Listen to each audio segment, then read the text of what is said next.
Hey guys, to make this braid you're going to want 3 strands, and then I'm going to braid this center strand just because I think it's going to be easier to learn the braid if this one is different. You could also replace the center strand with a piece of ribbon if you'd rather do that.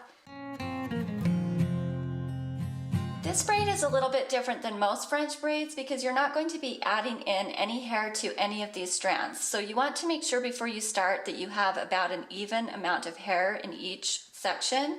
And then the center strand you don't have to braid, but as I mentioned before, I think it's going to be easier to learn if this one is different. And this strand is going to be running through the center of the braid the entire time. So to start with, I'm going to take these 2 outside strands and I'm basically going to be crossing them underneath this braid. So I'm taking the one on the bottom and I'm bringing it underneath, and then I'm going to take the strand on the top and cross it underneath this strand here, just like that.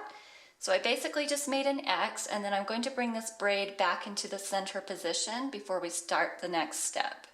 So the next step is to add a strand of hair from the top and bring it through the center, and you're going to want this strand of hair to go over this braid and underneath these 2 strands. So the easiest way I've found to do that is to combine this strand on the top with the strand on the bottom for now.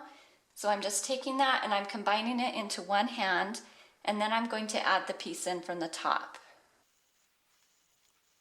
So with this new strand, I'm going to lay that over the braid that's running through the center, and then I'm going to pull these strands here that I had in one hand back apart, just like that. So now we're basically right back in the position we started with, and we're just going to start over with those steps. And it seems kind of confusing at first, but the more you do this, it's really not that bad. So I'm going to show you again in slow motion all of the steps. You want to take the strand on the bottom, bring it underneath the braid, and then the strand on the top is going to go underneath this strand to form an X. You're going to put the braid back in the center position, and then you want to combine this top strand with the bottom strand into one hand. And then you're ready to bring in a new strand through the center of that braid. So this new strand goes over the braid, and then these 2 in the front are going to spread back apart. And again, you're back where you started. So as I'm going along, I'm going to be kind of loosening these 2 strands from the section that I just put in. And that's just going to accentuate the pattern of that braid. And then we're ready to move on again. I'll show you that one more time in slow motion. I'm going to take this strand on the bottom, I'm bringing it underneath that center piece. I'm going to take the strand on the top and cross it underneath. Bring the braid back into the center position. Combine these 2 strands into one hand and add a new piece.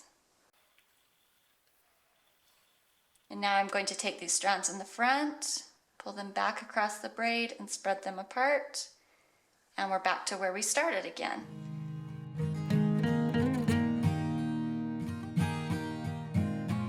So to end this, I'm just at the point where I crossed these 2 pieces underneath that center braid.